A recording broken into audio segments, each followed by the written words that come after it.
Fala, meu povo que está assistindo mais um Giro da Semana aqui no canal do YouTube de Futebol da Paraíba ou também na TV Diário do Sertão. Aqui quem vos fala, Gustavo Cruz. Estou hoje com duas presenças ilustres. Se apresentem, por favor. Ítalo Vieira, né? Já estamos aqui há muito tempo. Essa semana tem muita coisa para falar, tanto no futebol paraibano, no futebol brasileiro em geral, né? Novidade na CBF. E é isso, né? Marcos Eric Júnior aqui, estamos todos prontos, preparados para mais uma semana comentando os acontecimentos do futebol paraibano em geral, sobre mais essa rodada de Série D, Série C. E Gustavo Cruz pode começar puxando os assuntos do programa de hoje. A gente tem empate do Botafogo fora de casa, um ponto importante, mas que no finalzinho ia ser 3 pontos, acabou sendo 1. A gente tem a derrota do Souza pro Horizonte. A vitória do 13, terceira vitória seguida do Galo da Borborema. A gente tem novidade na CBF, como o Ítalo bem falou. Michele Ramalho será vice-presidente da CBF, que foi presidente da FPF. E também renovação no Serra Branca, né? Mas isso tudo a gente vai ver depois da vinheta.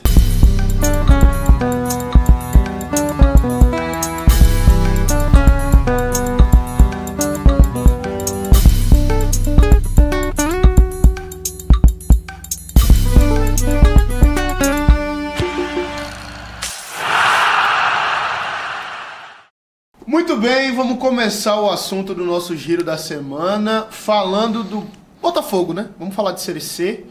Botafogo e Maringá, 1-1 no estado Willie Davis, no sul do Brasil. O Belo começou ganhando, mas depois no finalzinho tomou um empate, não foi, Marcos Eric Júnior?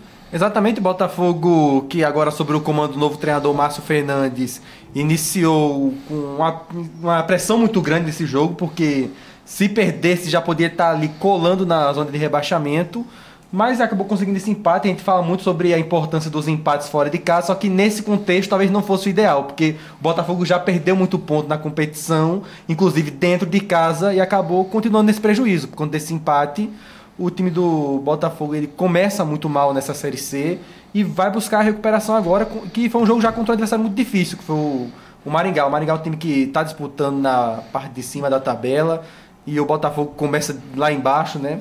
O time do Botafogo, eu diria, até que começou bem no jogo, começou abrindo placar, criando mais chance, mas a gente viu o time caindo muito durante a partida, e o segundo tempo o time não fez praticamente nada, sofreu demais do jogo, acabou sofrendo o gol de empate. Ô Marcos, a gente falava muito, né, já falamos aqui em outras oportunidades, sobre a fórmula da Série C, né? Que é empatar fora de casa, ganhar em casa. E aí o Botafogo perde para o Guarani, fora de casa, não consegue o empate, também perde para o Floresta. Ô Ítalo Vieira, tu acha que essas derrotas no meio do caminho pode fazer uma falta muito grande? E esse empate no último minuto? Já a gente fala do Botafogo no segundo tempo, que eu acho que está sendo inclusive um problema crônico. Mas você acredita que essas quedas no meio do caminho, essas pequenas falhas podem pesar futuramente? Primeiramente falando do jogo de domingo, né? No Willie Davis lá no Paraná. O problema em si não foi esse empate, até porque o Maringá é um time que está brigando pelo acesso, né? Se não estou enganado, está em terceiro na classificação geral da Série C. E o Botafogo iniciou mal muito por conta dos tropeços em casa, né? Contra o ABC, contra o Floresta, né? Que perdeu e causou a demissão do Zago. Então, empate fora é sempre bom, tá? Mas no contexto que o Botafogo se encontra atualmente, eu acredito que não era o mais ideal, porque o Botafogo tem uma das maiores folhas da Série C e hoje se encontra na 13ª posição, longe, né, como de costume, na zona de classificação para a próxima fase. E muito torcedor fala, não, mas o que importa é ficar entre os 8 na última, quando acabar, né, a primeira fase e depois subir. Só que esses tropeços que o Botafogo vem tendo contribui muito pro psicológico do time e vai ficando difícil pro time conseguir um arrancar. Porque imagina, vamos supor, faltar 5 rodadas, projetando um futuro, né? Faltando 5 rodadas pro final da primeira fase, o Botafogo precisa vencer 4, sabe? É uma missão quase impossível. Então, o Botafogo, eu acredito, o próximo jogo vai ser contra o Retrô, né? Na Série C. Em casa. O Botafogo tem a obrigação, por mais que o Retrô seja um time também que vai fazer um jogo difícil, sendo visitante, é um jogo primordial para o Botafogo retomar a rota, né, para o acesso. Olha, Marcos, o Botafogo até começa bem, como você pontuou, acho que cria muita chance através do lançamento. Sai o gol de Rodrigo Alves, que foi uma surpresa também, ele não estava conseguindo ter tanta efetividade nas finalizações e consegue sair ganhando. Mas assim, muito se fala como eu falei, desse problema quase crônico do Botafogo, que não é de hoje e nem desse ano também. Mas falando desse time, desse elenco, o Botafogo voltou bem pior no segundo tempo. O Maringá, é verdade, corrigiu os seus erros defensivos, mas a gente viu um Botafogo que não conseguia encaixar contra-ataque, que estava errando passe. E aí eu pergunto, será que Zago está em casa agora preparando para tuitar "eu ainda sou culpado"? Ainda sou culpado. É uma situação complicada, porque como a gente já disse, é o início de um trabalho e contra um adversário muito forte. Talvez o primeiro tempo que tivesse sido atípico naquela ocasião. Porque a gente sabe que o time do Maringá já tem um trabalho muito longevo com o seu atual treinador, enquanto o Botafogo faz sua primeira partida com o Márcio Fernandes. Então fica essa questão aí do que realmente foi o padrão, o que foi atípico nesse jogo, do que era de se esperar antes, né? O Botafogo, ele tem um time que ele tem algumas boas peças, mas algumas no banco de reserva, né? O Gabriel Honório começou no banco, Henrique Dourado passou mais uma vez 90 minutos no banco de reserva, que é algo que eu não consigo entender assim, porque tudo que o Henrique Dourado mostrou até agora é de um jogador muito capacitado, que com muita capacidade de fazer gol, e ele simplesmente virou banco nos últimos jogos, que eu não entendi, e nessa última partida ele sequer entrou.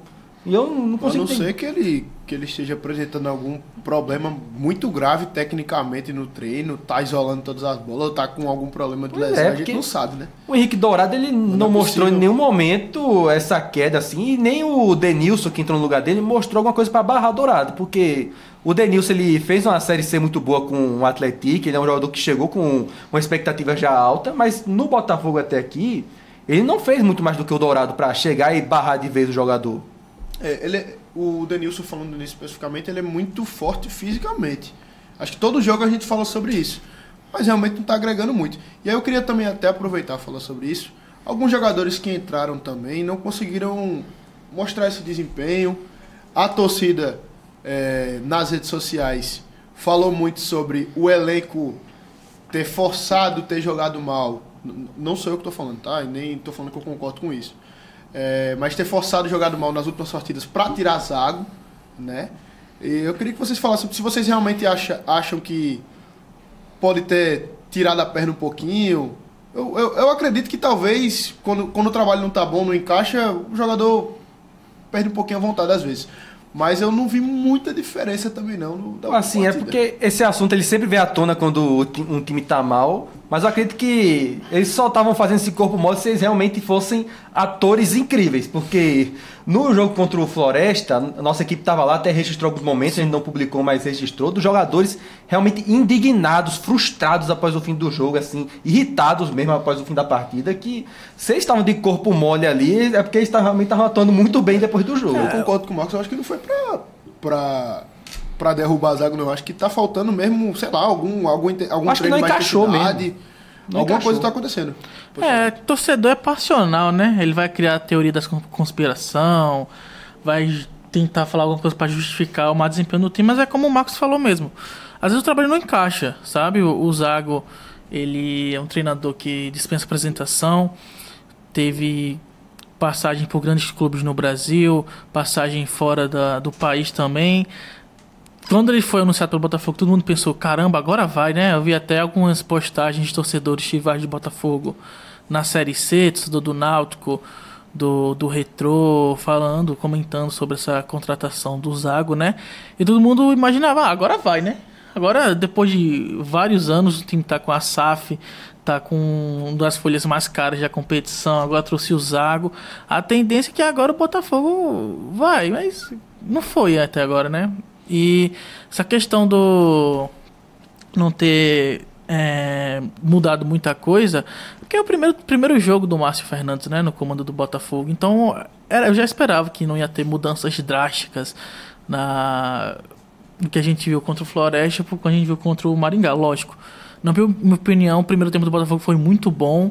No segundo, teve uma queda drástica, né? Mas eu acho que também é importante ressaltar como essa equipe do Maringá é bem formada, né? É um time que está em ascensão nos últimos anos, chegou aí para a terceira fase da Copa do Brasil, enfrentou o Flamengo, chegou até a vencer o Flamengo, né? No estádio Willie Davis e foi eliminado no Maracanã. Foi vice-campeão estadual esse ano, perdeu para o Operário, quase foi campeão estadual, perdeu nos pênaltis. Então acho que a questão do Botafogo não ter saído com a vitória ontem foi uma queda de desempenho no segundo tempo, mas também mérito do adversário que conseguiu se portar para buscar esse ponto fora de casa. E o Maringá, hoje em dia, a gente for olhar a tabela, o Botafogo e o Maringá estão totalmente distintos. O Botafogo está numa decrescente, começou bem e... começou com a vitória, começou né? Começou com a vitória, com a confiança e está decaindo. E o Maringá continua constante. Então, a tendência é que o Maringá permaneça lá em cima e vamos torcer para o Botafogo conseguir essa ascensão. Ainda sobre essa situação do Botafogo, muito se coloca uma expectativa na próxima janela de transferências, que vai abrir uma janela agora no mês de junho, que é uma janela excepcional, porque por conta do Mundial de Clubes, que é a janela que vai abrir para todo mundo, e abre-se essa expectativa do que o Botafogo vai fazer agora, porque está se criando expectativa sobre isso, de que a SAF vai começar a investir mais no fortalecimento do elenco, só que tomara que isso não chegue tarde demais, né? Porque nesse momento já se passou quase um terço do campeonato e o Botafogo está em 14º lugar na Série C. Então tem que cuidar para não ficar muito tarde esses reforços. É aí que eu acho que a gente tem que olhar assim para o jogo, mais uma vez, né? E aí falando mais do elenco do que do técnico em si, porque ele acabou de chegar, o Márcio Fernandes. Mas o Botafogo não consegue... consegue segurar ali a vitória até os 32 minutos do segundo tempo, mas falha muito no quesito físico. Fica muito claro isso, como batendo mais uma vez nessa tecla. Foi o que o Zago falou também, né? Que ele chegou no Botafogo e viu muito depois da saída ele falou na entrevista para a Rádio CBN. Ele falou muito sobre isso e ficou muito claro que realmente o time não consegue ter intensidade no segundo tempo. E aí fica a pergunta... para a diretoria do Botafogo, acho que para a gente também tentar especular se o Botafogo vai para o mercado atrás de novas contratações ou se vai tentar achar soluções, motivar o elenco. O Márcio Fernandes vem, inclusive na coletiva que ele vem, ele fala sobre isso, né? Que ele tem um repertório bom de motivar atletas, inclusive já conseguiu acessos, né, em caso assim. Chegou num clube quase acabando a Série C e conseguiu subir. Não me recordo agora qual foi o clube que ele chegou. Foi no Vila Nova, que foi depois que ele... Foi a situação que ele foi rebaixado com o 13, ele saiu perto de acabar o campeonato, e logo depois ele assume o Vila Nova e é campeão da Série C. Exatamente. Então, assim, eu acredito que ele vem com essa promessa, eu acho que o Botafogo traz ele por causa disso, mas tem que focar muito. Eu acho que o momento agora... O Botafogo não tem um elenco ruim, o Botafogo tem um elenco caro para a Série C, o Botafogo investiu nesse elenco. Eu acho que agora é investir na melhora física. Eu acho que o que menos pode acontecer, tipo assim, se você tiver erro técnico, dá para corrigir. Mas se você tem erro, o problema do seu time é falta de intensidade, falta de raça, falta de vontade no segundo tempo, é mais complicado. Aí, meu filho, aí eu acho que é cobrar mais mesmo. Não tô falando que é falta de vontade, mas eu não sei o que tá acontecendo. E a gente escuta muito que o Botafogo tá muito unido, né? Geralmente isso é causa de racha de elenco, alguma coisa assim. Porque se o cara tá jogando mal, chuta a bola errado, beleza, é uma motivação e tal. Mas como é que você vai incentivar o cara pra ele ter mais raça pra correr? Tipo, eu acho que... Como é que vai incentivar o cara pra não cansar? Sabe? Eu acho que é focar mais no treino físico, né? Eu acho que o problema do Botafogo não é nem o elenco em si, porque tem outros elencos, tem outros times que tem um elenco mais curto, mais enxuto, com menos nomes, que estão na frente do Botafogo. Se fosse para focar em um setor do elenco para melhorar, vamos focar, vamos gastar dinheiro, vamos focar, voltar a atenção para melhorar esse setor. Para mim seria a defesa. Sim. Não sei você, mas a defesa, trazer um lateral esquerdo mais... para a Série C é mais físico, né? Precisa de pra mim tem que trazer um direito e um esquerdo. Nesse Sidney jogo Clay não Maringá, tem condição nenhuma de jogo. Evandro falha muito. Até joga bem, mas falha muito. Eu acho que é um jogador, às vezes até por fase. Às vezes o cara tá no azar, sei lá. Mas o Sid Clay não tem condição de jogo hoje. Ele promete que vai melhorar o físico desde que chegou. E não consegue melhorar. Voltou de lesão e saiu de novo. Não tem condição de jogo. De novo. Não tem condição de jogo. Isso é nítido. Você olha pra ele e você sabe. Ele não tá acompanhando o ritmo do time. Sim. Evandro não entrega um ótimo trabalho. E quando o time tá abaixo, ele tá muito abaixo. Quando o time tá acima, ele tá ok. Lucas Lopes. Toda vez eu falo aqui, assim, óbvio que eu falo isso analisando cada profissional, e eu só falo do lado profissional, não tô falando ninguém de pessoal. Dos laterais do Botafogo, eu acho que o ponto positivo é o Eric. É o Eric. Mas aí o que eu ia falar sobre isso agora. O Lucas Lopes não é bom para ser titular desse time agora. Ou melhor, não está jogando bem para ser titular desse time agora. O Renier ontem não era nem capitão do time. Perdeu a abraçadeira para o Michael. E eu acho que talvez seria bom testar ele perder a titularidade também. O Amorim tá aí, atleta novo, joga bem, até agora não pôde estrear no Botafogo, se eu não me engano. E aí a gente tem a outra lateral, que é Lucas Lopes, não entrega, e o Eric. Só que o Eric era reserva 2024, começou o Paraibano, era reserva de Nicolas Schultz, que estava emprestado, do nada ele virou titular. E na minha opinião, quando o Eric entra, joga bem. O que ele jogou contra o Flamengo foi show. Muito. Agora, o Zago tomou uma postura na época que o Zago tava de botar um time titular contra o Flamengo. E aí entra o Eric. E aí quando você vai jogar valendo o Campeonato Brasileiro da Série C, você bota o Lucas Lopes. É isso que eu não entendo. E sobre essa questão da defesa do Botafogo, foi novamente um jogo contra o Maringá que o time sofreu bastante. O Michael novamente tendo que fazer várias defesas. Não, que o Michael tá salvando. Ele é o grande Botafogo. destaque dessa Série C do Botafogo, porque ele tá salvando o time, pô. Todo jogo a gente fala que o Michael salvou, fez não sei quantas defesas. Porque senão o Botafogo sofria vários gols todo jogo. Não é de hoje que o Botafogo começa os campeonatos. Tudo bem que ano passado foi diferente, né? Tava muito acima. Mas assim, começa o campeonato bem, um goleiro salvando. E assim, tem essa mística do clube de... Não é de hoje que a gente fala que o Botafogo perde intensidade no segundo tempo e o goleiro salva. O goleiro garante o empate. O goleiro... Pô, era assim com o Dalton, era assim também na época de Saulo.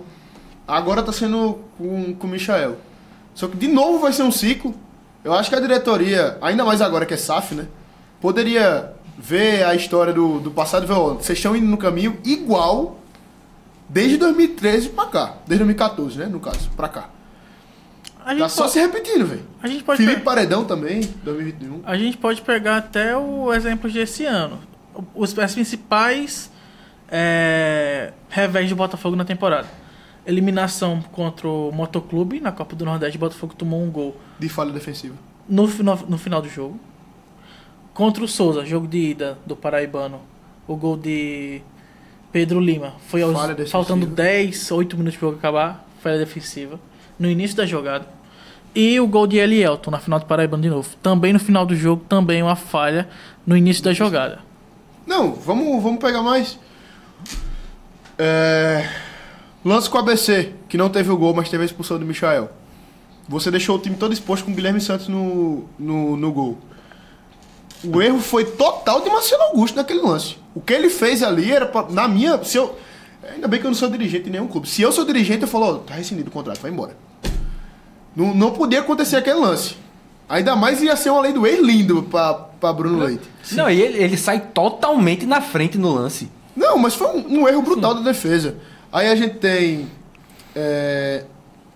depois do ABC foi contra quem? Floresta. Acho que eu não preciso nem ditar como foi os 3 gols, que foi... Eu até esqueci de citar o jogo do Floresta. O jogo do Floresta, os 3 gols foi uma lambança da defesa do Botafogo. Foi uma humilhação da defesa do Botafogo. Não, o jogo contra o Floresta foi uma coisa realmente terrível de se ver, assim, uma defesa totalmente aberta. Vamos pro jogo agora contra o Maringá. Não tirando o mérito do Maringá, que conseguiu se proteger defensivamente, eu concordo.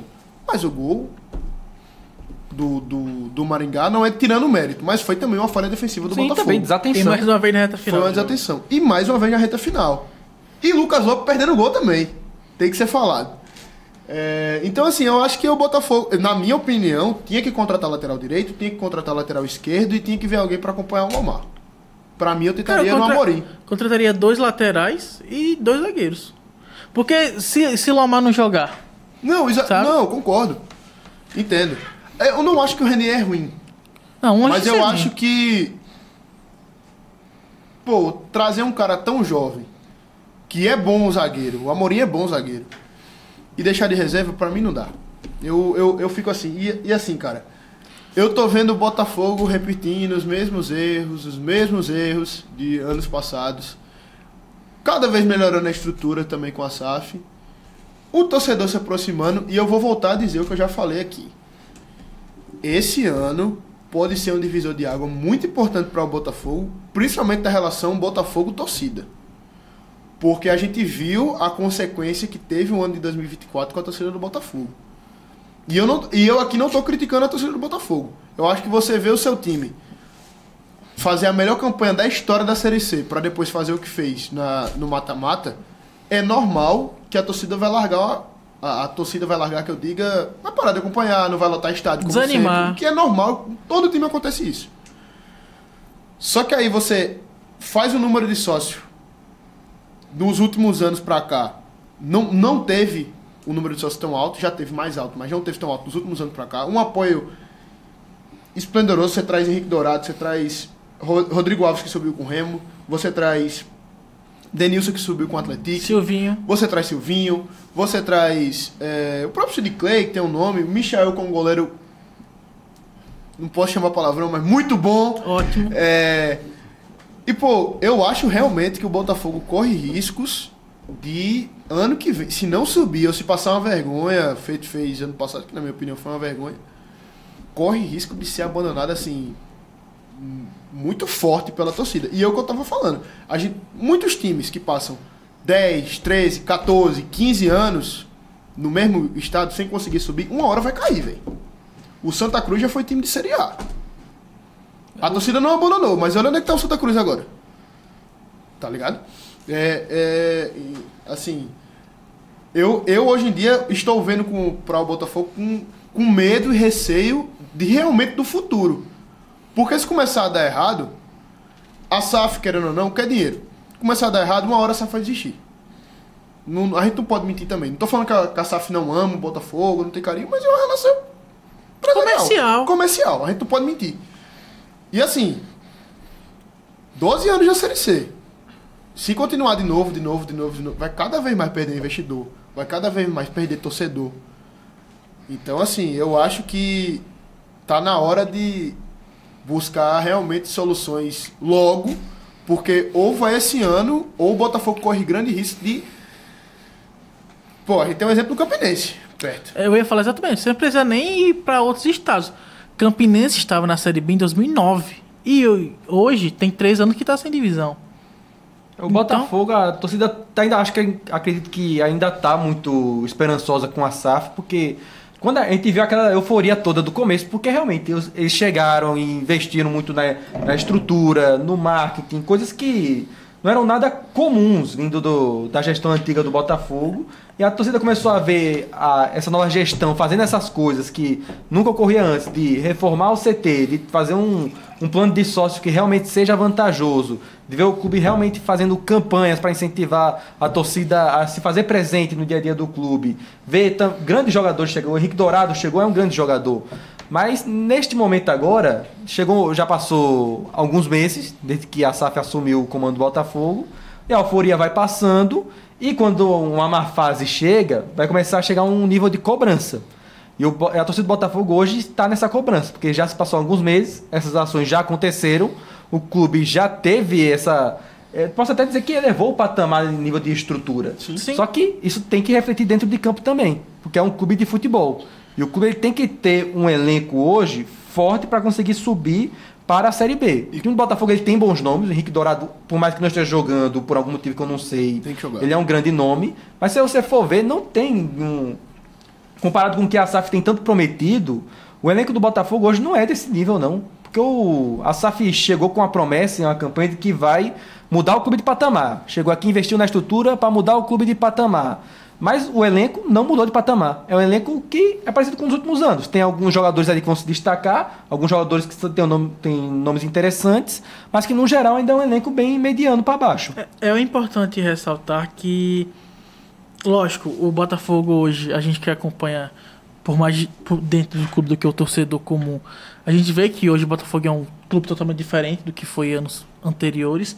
Lógico, dentro do clube das instalações.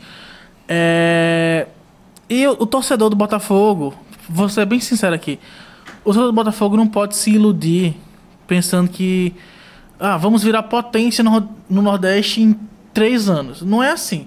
A SAF... Nem eu acho que pensam assim.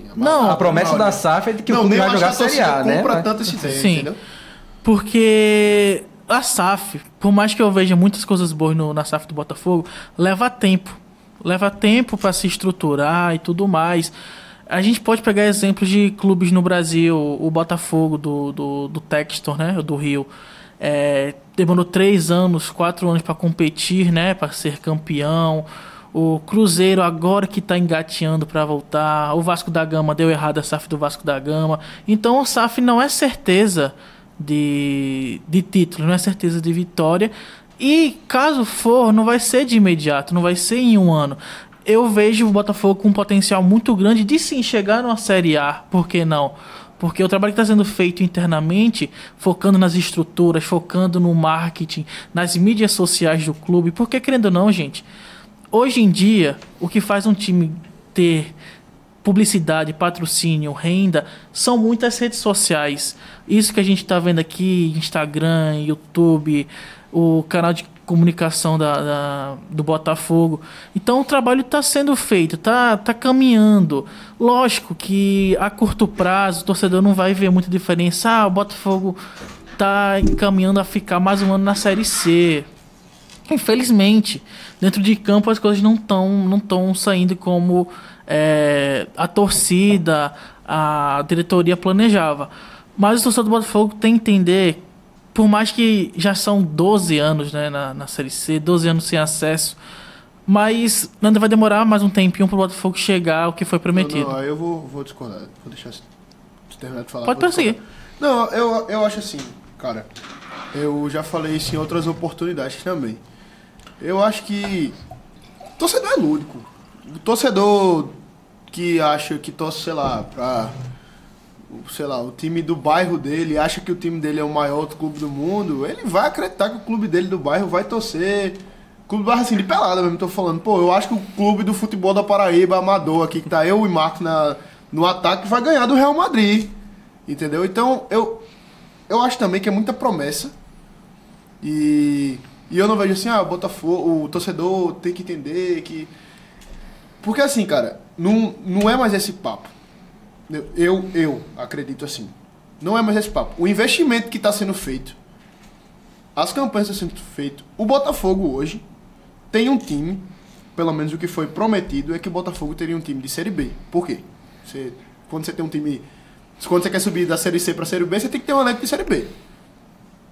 Então você tem um time que vai subir, que vai conseguir, que tem investimento. Aí eu vou esperar mais um pouquinho, eu vou esperar o tempo. Eu acho que já passou o tempo. Gustavo, mas é muito ingênuo pensar que a SAF chegou esse ano, que as coisas vão mudar da água pro vinho. Eu não acho que o Botafogo tem que começar a jogar no Mundial de Clubes, ou que tem que subir. Não, mas o que a gente viu no Botafogo, a gente viu o investimento no CT. Mas em campo a gente não vê, cara. O ônibus, o lounge, os planos de sócio, a gente vê. Tudo isso foi criado para mudar o patamar do clube. Então a expectativa tem que ser dentro de campo. É que isso tem que acontecer dentro de campo não também. Adianta eu ter um CT bom, eu ter um nutricionista, eu ter ônibus. Óbvio, isso tudo é importante, tá? E não conseguir ganhar do ABC dentro de casa e ter meu goleiro expulso porque meu zagueiro não consegue marcar. Não adianta eu botar um time titular contra o Flamengo, que, uau, muito importante passar a Copa do Brasil, não sei o quê. A gente até vai falar do jogo de fase, do jogo de volta, e o meu zagueiro não conseguir dar um corte. Não adianta eu ter as melhores coisas do mundo, eu tenho uma Belo Fest, eu tenho agora um camarote que minha torcida vai ver, e eu não consegui, que meu time tenha força para jogar no segundo tempo, pô. O que a gente tá discutindo aqui é que não tô nem criticando você, eu tô realmente falando... Tá desabafando. Não, calma. nessa perspectiva mesmo. Não adianta a gente ter tudo isso, e o que a gente tá discutindo não é, faltou um gol porque teve azar, faltou um gol porque o outro time foi bom. Faltou vontade no segundo tempo. Eu acho que o problema tá aí. Quando o problema de um time é faltar intensidade no segundo tempo, não consegue jogar 45 minutos com intensidade, tá muito além. Não, Gustavo, mas o que eu quis falar... o investimento que foi feito não existe. O que eu quis dizer, o Marcos falou que a SAF prometeu que o Botafogo ia mudar de patamar. Sim. Ok? Mudança de patamar não acontece no curto prazo, acredito que vocês concordam comigo. Sim. O Botafogo está no mesmo patamar da maioria dos times da parte de cima da tabela da Série C. Sendo um dos mais... De investimento, de cara. investimento. Botafogo, ainda mais de elenco. Eu realmente não consigo ver. Eu não tô falando isso porque eu tô acompanhando o Botafogo de perto, mas realmente, pô, Denilson, Rodrigo Alves, Henrique Dourado, não faz muito tempo, da primeira vez que veio pro Botafogo, não fazia muito tempo que ele tava no Cruzeiro, discutindo pra bater pênalti. Rodrigo Alves acabou de subir com o Remo. Ele subiu pra Série B. Denilson acabou de subir com o Atlético, entre outros jogadores que a gente falou. E assim, esse time tem uma pequena base do time do ano passado e é um time bom. Vocês concordam que é um time bom? Sim. Pro nível Série C, sim. Vocês concordam que é um time bom? Sim. Como é que o time do ano passado fez a melhor campanha da fase de grupos e esse time não consegue ter intensidade no segundo tempo? Eu acho que é um time bom, mas incompleto. Não, concordo. O elenco concordo. é incompleto. Mas eu acho que quando a gente quando o Marcos fala, beleza, prometeu, eu não acredito de verdade que hoje tem um torcedor do Botafogo que pode ter um ou outro, mas tipo assim, que acredita que o Botafogo vai subir da Série B, depois pra Série A, depois vai ganhar a Libertadores. Eu não acho que essa é a expectativa. Eu só acho que caramba, um time que tinha uma gestão amadora, quando eu falo amadora, que não é profissional a nível SAF, certo? Uma gestão amadora conseguiu fazer a melhor campanha da história da Série C. Chega um profissional, pô, vamos subir. E assim, com todo respeito, se chega uma gestão profissional fazendo o investimento que fez, eu não tenho medo de falar isso. Eu acho que o mínimo é o acesso. Pegando o que fez ano passado, o mínimo é o acesso. Você não conseguir fazer o que Pisa fez com um técnico do The Strongest, pô, filho. É porque é uma parada de... Não é como se o Botafogo tivesse acabado de subir da Série D, tá nos últimos anos na Série C lutando pra não cair, mas não, o Botafogo chegou muito perto de subir ano passado. Não, nos últimos anos ele tá sempre lá brigando. Não, eu peguei só o recorde do ano passado, subir, né? Então você espera que o Botafogo novamente ele vá chegar nesse nível de brigar na parte de cima pra subir e dessa vez subir por conta desse investimento todo que tá sendo feito. Só que nesse momento nós estamos vendo o Botafogo... decair. Exatamente. O Botafogo fazia... Quanto tempo? Uns 2 anos que não saía do G8 da Série C. Agora tá em 14º. Pô, e é isso que eu tô falando. Vai decaindo, vai decaindo, vai decaindo. Uma hora vai cair de vez e vai despencar. Porque futebol você precisa subir, você precisa estar melhor, você precisa agradar, você precisa ter novos torcedores, sabe? E eu falo isso assim, até com medo, apreensivo do que pode ser o Botafogo daqui a uns anos, caso fique nesse ciclo infernal infinito. E é algo que não é difícil hoje, porque a gente sabe que o Botafogo tem dinheiro. O Botafogo hoje ele tem que ver, não é de promessa, dinheiro que prometeram, não. É dinheiro que já está sendo investido no clube. A gente está vendo esse dinheiro sendo investido, só que... E assim, eu entendi sua fala, mas... com o dinheiro, a gente espera que seja muito mais fácil para o clube subir. Eu entendi sua fala, Ito, mas eu acho que assim... O menor dos problemas no momento é o que o Botafogo, o que o torcedor espera, assim. De verdade mesmo. Eu entendi o que você quis falar. Não acho que você tá querendo ensinar o torcedor, mas eu acho que o menor dos problemas é a torcida nesse momento. De verdade mesmo. Porque só do fato da torcida, eu acho que ainda tá comprando a ideia, comprando o marketing, indo fazer sócio, eu acho que já fala muito. Eu acho que dos menores do problema é as expectativas que estão sendo criadas. Não, a questão que eu falei, o Marco citou que a SAF prometeu mudar o Botafogo de patamar. Sim. Ok? Pra mim, o Botafogo mudar de patamar é o Botafogo disputar todo ano Série B e brigar pra subir. Exatamente. Não é questão de estrutura. Mas subir da B, brigar pra subir pra A. Isso seria uma mudança de patamar. O patamar do Botafogo, pra mim, já é de um time que briga pra subir na C, que vai pra B. É o patamar do Botafogo hoje. Por isso que eu tô falando. Só que o Botafogo ele não... Hoje ele tá não tá abaixo do jogando. patamar. Pô, O time que ninguém do podia jeito que esperar que o time fosse decair. Do jeito que o Botafogo tá jogando, com a estrutura que tá sendo investida, eu não tenho medo de falar que joga hoje, dia 19 de maio, às 5h22 da tarde, que tá jogando um time pra cair pra Série D.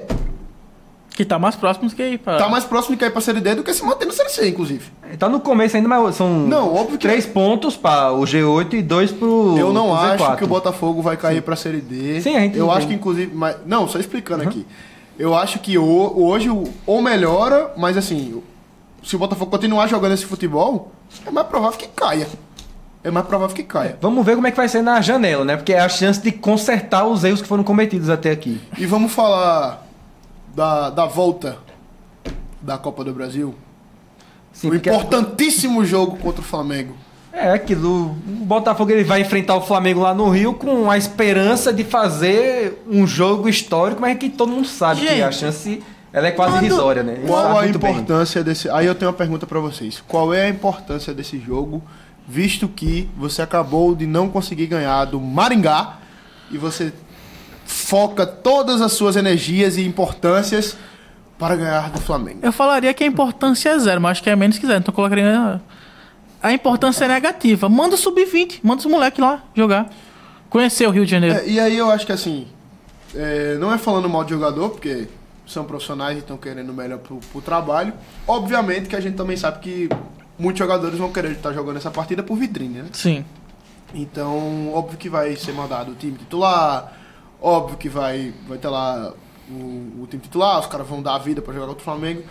Mas assim, cara, pelo amor de Deus, agora sim, desabafando. Poxa, meu irmão, o foco, vocês falam muito que é a Série C, e aí quando eu falo vocês, eu falo, não criticando, mas, pô, Alexandre Galo, Márcio Fernandes, que chegou agora, qualquer técnico que chegar no Botafogo vai falar isso, porque eu acho que é realmente o foco. E você vai focar para jogar contra o Flamengo? Pô, a gente sabe a importância histórica que foi aquela vitória do Souza contra o Cruzeiro, né? Acho Com que todo certeza. mundo sabe, foi histórico, Mudou o patamar do Souza. Mudou de patamar. Hoje o Botafogo já tem esse dinheiro, óbvio, vai ser mais dinheiro. O Então, dinheiro de passar de fase, o Botafogo já conseguiu vender no mando de campo. Justamente, eu acho que o primeiro ponto é esse. O Botafogo... mas vender a classificação por dinheiro. Na prática, futebol é dinheiro. Não adianta correr. O Botafogo já tem mais... Se ele passar, ele vai receber menos do que ele já recebeu. Tomara que ele passe e receba muito mais. Mas eu acho que não vai. Sinceramente. Pô, o time tá com um problema de não estar conseguindo intensidade no segundo tempo. Contra o Maringá, contra o ABC. Contra o Floresta, foi humilhado dentro de casa. Não conseguia jogar. E aí eu vou estar me preocupando contra o Flamengo. Até meu óculos caiu aqui. Eu vou estar me preocupando contra o Flamengo, meu irmão. E aí eu já falei isso algumas vezes do 13, que eu falei isso para os jogadores e também diretoria de entender de ter o senso de urgência, né? De saber que essa temporada para o 13, já a gente vai falar sobre isso, e que tá de parabéns, inclusive, vale a vida. Não é tão agravante, porque eu acho que o Botafogo não corre risco de falência imediata. Mas tem que ter o senso de urgência, que também vale a vida essa temporada. É uma torcida que já está machucada. Eu já falei aqui sobre esse risco de ficar muito tempo decaindo até o momento que vai cair de vez. E assim, cara, vocês estão esperando o quê? Vocês vão passar contra contra o Flamengo, vai vir Michele Ramalho, que agora tá na CBF, e vai falar, parabéns, vocês já subiram, viu? Não tem que se preocupar com esse jogo não, meu irmão. Vocês têm que focar no Brasileirão da Série C para conseguir uma luta que tá sendo 12 anos. 12 anos assim. E assim... O Souza fez a história que fez, mudou a história do Souza, mas mesmo assim até hoje o Souza tá lutando para conseguir subir para a Série C. Vocês conseguiram o calendário, já jogam o Paraibano, conseguindo o calendário hoje, porque vocês estão na Série C. Mas eu acho que tem que ter o senso de urgência, talvez conhecer um pouquinho da história do clube, lembrar da época que tava na Série D, lutando para estar em Paraibano. É isso que eles querem voltar? Porque, pô, beleza, é muito massa jogar uma Copa do Brasil, é verdade. Tem a questão de vitrine, mas acho que para os jogadores, para a diretoria, para o técnico, é ter o senso de urgência agora que tem que conseguir esse acesso, velho. E eu vou voltar a dizer a frase que eu falei aqui agora. O acesso em 2025 é obrigação para a diretoria do Botafogo. Não se pode ter uma diretoria profissional com o investimento que teve e não ter um acesso em 2025. Ah, mas você está... Não pode não ter acesso. Esse ano, o que a diretoria do Botafogo está fazendo, não criticando o trabalho, está sendo muito bem feito, mas tem que ter um acesso. Tem que ter resposta dentro de campo. Se o time do ano passado fez a melhor campanha da história da fase de grupos... Da fase de grupos não, né? Primeira fase. Da primeira fase. Esse time de agora tem a obrigação de conseguir o acesso. Ah, a gente vai torrar o dinheiro todinho trazendo o Cristiano Ronaldo, porque só com ele sobe. Traz o Cristiano Ronaldo. Não é dinheiro que tem? Pronto. Mas é a obrigação de vocês. Se não conseguir isso, meu filho, não adianta de nada. Pode chegar no final da Copa do Brasil e ganhar. Não adianta. Desabafei. Beba água aí. Olha. Pronto, agora tá. Podem falar agora. Não, o referente a esse jogo contra o Flamengo, pô, cara, a importância para esse jogo pro Botafogo é zero. Já conseguiu o dinheiro? Já. Se por um milagre o Botafogo passar, show de bola. Segunda que vem a gente vai estar aqui gravando e vamos parabenizar. Vamos ficar com a cara de tacho, porque a gente falou que ia mandar sub-20, reserva. Mas tem uma coisa que a gente não vai estar é cara de tacho. É, sim. Mas, cara, foca no jogo contra o Retrô, foca na Série C, porque eu garanto que a torcida do Botafogo daria... Se chegasse um gênio da lâmpada, você prefere ganhar do Flamengo ou que o Botafogo passe de fase? Acho que a torcida ia preferir passar de fase. Sempre foi e sempre teve que ser a Série C. Sim. Porque é o que o torcedor espera há tanto tempo. Eu só espero, e não tô falando isso duvidando, eu só espero que o clube cumpra o que falou pra torcida. E que eu espero que isso aconteça, acho que isso vai acontecer. O foco vai ser a Série C. Contra o ABC, naquela rodada, o foco não foi o Brasileirão da Série C. E aconteceu o que aconteceu. Vocês vão jogar de novo em casa. Fazem campanha de jogo. Eu tô me sentindo neto aqui, tá ligado? Motivando. Mas não, sério, fazem campanha de jogo todo jogo, acho muito massa. Mas respeitem a torcida que vão pro Almeidão. Vai ter torcedor no Almeidão domingo, dia 25, 3 horas da tarde. Num sol de 3 horas da tarde no Almeidão. Vai ter torcedor lá. Bota o time titular. Não vai ter torcedor do jeito que vai ter no Almeidão lá no Maracanã. Espero que isso também toque o coração dos jogadores. Acho que não vai acontecer. Acho que o Botafogo vai com o time misto mesmo. Contra o Retrô. Vai jogar com o time titular contra o Flamengo, que vai estar com o time misto. Vai ser uma vitrine para os jogadores. Vão ver que Michael pega muito. A gente vai perder ou empatar. Vai voltar para cá. E vai ficar nisso. Muito bem. Já falamos muito, já desabafei, quase chorei aqui sobre o Botafogo. Vamos falar agora do Galo da Borborema. Este sim que vem cada vez mais orgulhando a torcida. Embalado. Critiquei tanto o Galo da Borborema para ter senso de urgência e me calaram. Parabéns ao Galo de Campina. Mais uma vitória do 13, Marcos Eric. O 13 que começou a Série D de uma forma terrível, né? Porque teve a derrota pro Santa Cruz, depois a goleada contra o América de Natal. E naquele momento imaginava-se que, meu Deus, essa Série D do 13 vai ser um desastre. Só que a gente viu o time se recuperando aos poucos, voltou a vencer.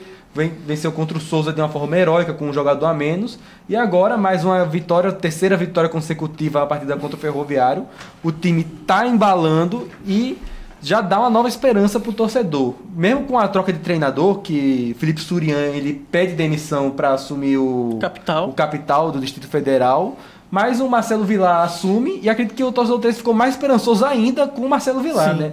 Porque o Marcelo Vilar ele é um grande nome, é um nome histórico já do futebol paraibano, com o 13 inclusive, sendo bicampeão estadual, e que é um treinador que não é treinador do passado, não, que foi histórico no passado. E venceu um concorrente, né? Sim, o trabalho dele no Manauara, que foi antes do 13, foi muito bom. Na Série D do ano passado, ele terminou invicto a primeira fase. Ele depois só caiu pro Retrô, que foi o campeão. Porque na Série D acontece isso, é mata-mata. Às vezes você pode dar o azar de pegar o campeão logo de cara, foi isso que aconteceu. É um crime futebolístico a Série D. Exatamente, o formato da Série D é um grande absurdo, assim, mas... Parabéns, CBF! o trabalho do Marcelo Vilar foi muito bom. E ele assume o 13 agora, já dá essa esperança pro torcedor. Porque é um treinador que tem história, mas que também vem de um trabalho... Conhece o clube, conhece a Série D, já é bicampeão da Série D pelo Botafogo, pelo Ferroviário, e que começa vencendo e dando essa esperança, porque ele segue dando continuidade à sequência de vitórias. Marcelo Vilar, que na minha opinião foi uma aposta muito melhor do que Felipe Soriano, que foi a primeira aposta, né? Do 13. Embora ele não foi em sequência, obviamente, mas a gente vê o resultado. Eu acho que, embora o Soriano teve alguns bons resultados, eu acho que o 13 tá jogando bem agora. Essa é a principal diferença. O que eu percebo é isso. Tá ganhando e jogando bem. E ainda mais contra o Ferroviário, que eu apostava como um dos favoritos para conseguir o acesso para o mata-mata. Sim, o 13, eu acho que o que mais empolga, além das 3 vitórias seguidas, o 13 venceu o primeiro jogo, foi um clássico, né? Então o clássico sempre, como falam, 50-50, tudo pode acontecer. Depois visitou o Horizonte, venceu o Horizonte com gol de Pipico, e agora vence o Ferroviário com gol de Cal, aos 71 minutos. O Marques? Não, o outro, o do Galo. Não é aquele. Não é aquele. Mas é camarada. Mas camarada Cal. Enfim, eu acho que a vitória contra o Ferroviário, que a gente cita que é um dos principais times para passar de fase, né, nesse grupo da Série D, grupo 3, se não estou enganado. Um time que tem investimento, né, o Ferroviário, a SAF, trouxe de volta o Ciel pro plantel. Mas o 13 se portou muito bem, sabe? O 13 podia ter metido 2, 3. O Ferroviário também teve algumas boas escapadas, mas não comparado ao jogo do 13. Então, a torcida compareceu no Amigão. Sim, também tem que falar sobre isso, né? A torcida não tava comparecendo tanto no Amigão pela fase que tava. Não é uma crítica aqui à torcida do 13, mas voltou a apoiar o time. Voltou. E acho que é uma resposta boa, porque o 13 realmente tá jogando bem. E como eu disse, tá ganhando, jogando bem e organizado agora o time. Né? Conseguiu uma vitória do Souza. Acho que o torcedor que não infartou chegou quase a infartar. Porque com um a menos o tempo todo a gente vê um time mais organizado. A gente consegue ver uma ideia de jogo. O Marcelo Vilar, na minha opinião, é um ótimo técnico. Sim, com certeza. E o 13, quando eu vi que o Soriano ele tinha pedido demissão, pediu para sair, né? Eu pensei, caramba, agora que o 13 tinha começado a dar sinais de reação, eu pensei que poderia atrapalhar o andamento da equipe. Mas esse grupo do 13 tá mostrando que eles estão muito empenhados, estão muito unidos para realmente conseguir o acesso. Na entrevista de pós-jogo da TV Galo, né, TV 13, junto com o Jornal da Paraíba, que fizeram um acordo para transmitir. Outra coisa que a gente tem que exaltar aqui, né, que finalmente a gente está conseguindo acompanhar os jogos da Série D. Finalmente a CBF teve vergonha na cara e permitiu que os clubes fizessem a transmissão. Sim. Que ainda não é o ideal, né, você permitir apenas que houvessem transmissões nos canais dos clubes, mas pelo menos tem como assistir o jogo. Sim. Marcos Eric Júnior com toda a gota. Já, é verdade. Já a gente desce ali na CBF. Enfim, voltando a falar do Galo aqui. Não, pior. É muito positivo a fala do Cal, porque ele encerra a entrevista falando que o 13 não é time de Série D. O 13 é time para subir. Não só o elenco em si, o time, mas também a instituição, a torcida. E quando eu vi isso, eu falei, caramba, esses caras estão empenhados em fazer o 13 subir, em fazer o 13...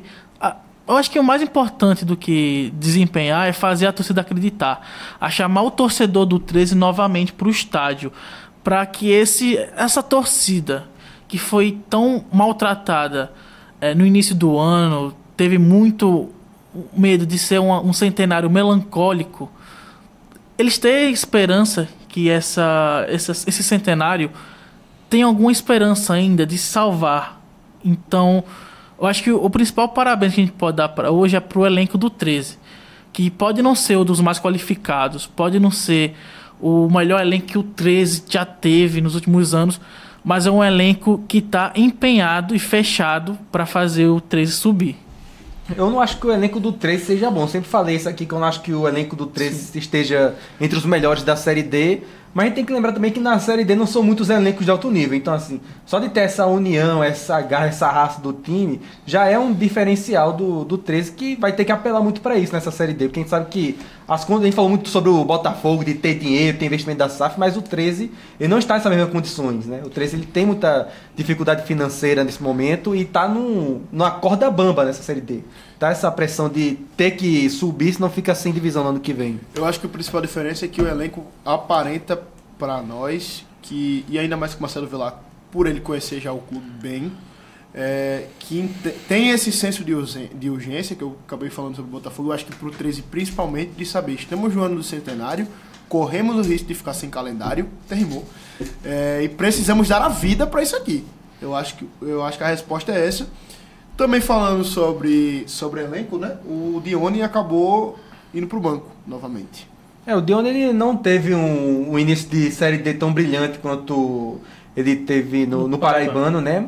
Mas eu ainda considero um jogador muito importante, assim, um jogador que dá, inclusive, até para ser titular, porque ele sempre leva muito perigo. Inclusive na bola parada, ele não tem feito gols de falta, mas ele está sempre levando perigo ali no escanteio. Inclusive, o gol do 13 no jogo surge de um escanteio cobrado pelo Dione.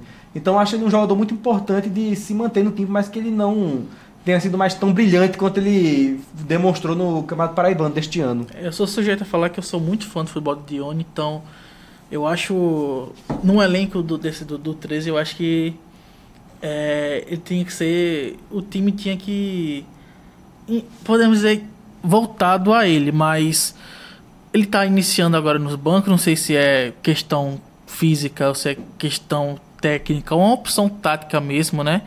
Mas eu acho que Dione pode ser mais explorado, porque um jogador, quando ele inicia, não é um jogador que ele mantém o mesmo nível de primeiro e segundo tempo, porque ele cansa.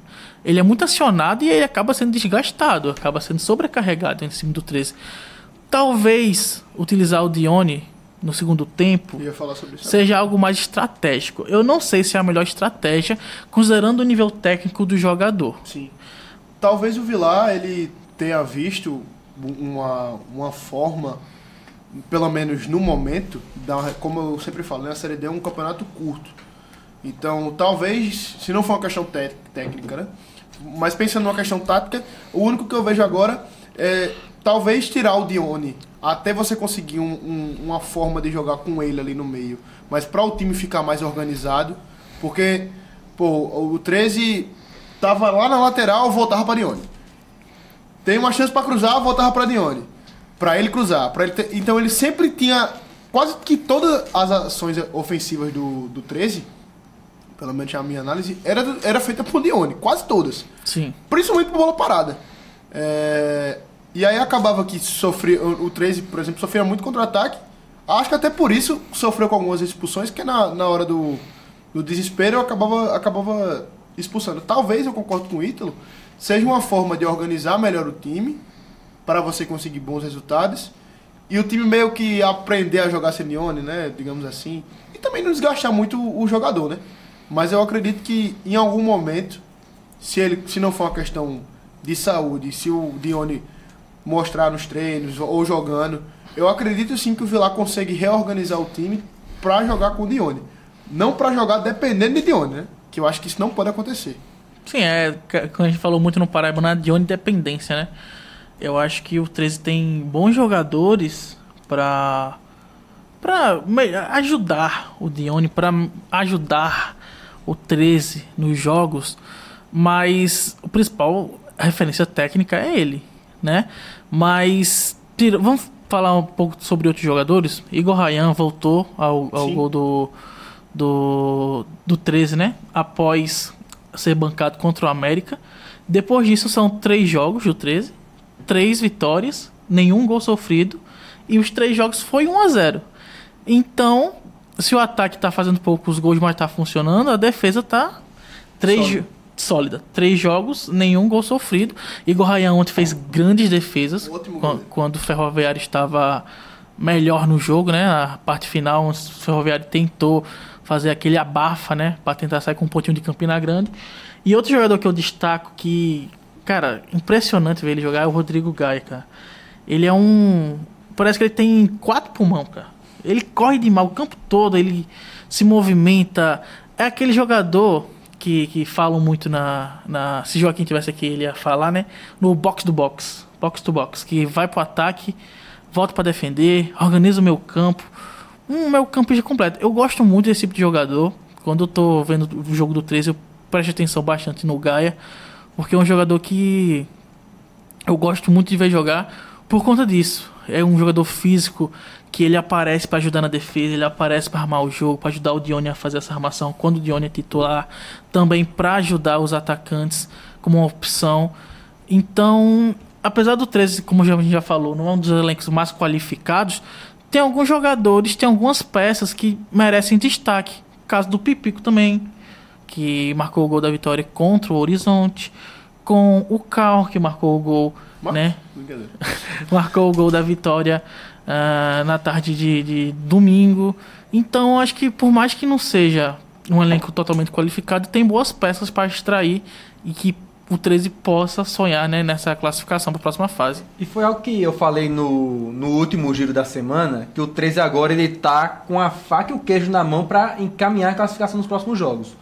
Porque o 13 ele já enfrentou os principais times no grupo nas primeiras rodadas. E o próximo jogo... E como é espelhado, agora ele só vai enfrentar esses melhores times de novo no final. Ou seja, ele vai ter uma sequência agora pegando esses times que estão mais ali na parte de baixo. O próximo jogo é somente contra a pior defesa e o pior ataque do campeonato. Santa Cruz, do Rio Grande do Norte, que é o lanterna do campeonato. É do grupo, no caso, né? Do grupo, né, no caso. Estarei lá. E se for ver, a sequência do 13 agora é Santa Cruz de Natal, aí Central de Caruaru, duas vezes, o Santa Cruz de Natal, o Central de Caruaru de novo e o Ferroviário. Aí depois pega o Horizonte, aí só nas últimas rodadas pega Souza, América e Santa Cruz. E o América é no amigão. Exatamente. Então você vê que o 13 ele vai ter essa sequência aí que é... Você espera que o time que queira se classificar vá vencer a maioria desses jogos. É que é assim, é o básico para quem quer se classificar é vencer esses agora. Eu queria falar sobre um jogador em específico que, diferente do Gaia, do Cal, do Ryan, do Dione, que são destaques, eu queria falar do Esquerdinha, né? Que veio do Serra Branca pro 13, mas não tá tendo muito destaque. Vem sendo pouco utilizado, não tá tendo muito destaque. Algumas vezes, né? Até o Flavinho é opção em relação ao Esquerdinha.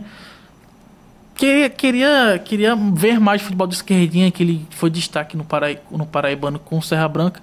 Talvez fosse uma opção melhor pro Vilar, para utilizar, para ajudar nesse ataque, para marcar mais gols, né? Porque por mais que tenha 3 vitórias seguidas, às vezes a defesa não vai segurar todas as bolas. Então, eu queria ver mais do Esquerdinha nesse time do 13. O que eu vou falar agora, acho que talvez já puxe um pouco pro Souza, porque a campanha do Souza talvez mostre que se destacar no Paraibano não tenha mostrado tanto assim a realidade, né? Porque o time do Souza ele manteve, a gente elogiou aqui por manter, porque a gente esperava que fosse conseguir fazer um time competitivo para a Série D, mas acabou muito decaindo de nível, né? E talvez o Esquerdinha não tivesse esse nível pronto para a disputa da Série D. É um jogador interessante. Eu acho que vale pelo menos o teste do Vilar. Porque... Eu concordo com o Marcos, querendo ou não, o nível do Paraibano é mais abaixo do que o nível de Campeonato Brasileiro, mesmo sendo da Série D. Ainda mais no grupo que Souza e 13 estão, né? Que é um grupo muito difícil. Muito. Falo isso porque é um jogador que no Paraibano eu gostei muito de ver os jogos com ele. Mas, enfim, a regra é outra, né? Mas é uma opinião mais pessoal minha. Eu acho que o Esquerdinha merece mais oportunidade nesse time do 13. Talvez valha o teste. A questão é que é aquilo. Vai entrar um jogador, mas sai quem? Tu colocaria ele no lugar de quem depois agora? Cara, não necessariamente precisaria ser titular. Não, mas vai entrar de reserva também no segundo tempo. Cara, ele poderia botar, vamos supor, o Schultz também tá no banco. No segundo tempo colocar o Schultz, porque o Pipico, ele é um jogador mais experiente, uma hora vai cansar. Entraria com o Schultz e com o Esquerdinha no lugar do Venuto. Porque por mais que sejam jogadores titulares, o 13 precisa de um elenco, precisa de mais opções. Então acho que o Esquerdinha seria o ideal para entrar nesse time do 13 em algumas ocasiões. Pois bem, vamos falar agora da derrota do Souza fora de casa pro Horizonte. Com 1 a menos, o Souza acabou perdendo. Começou ganhando, depois com 1 a menos tomou a virada.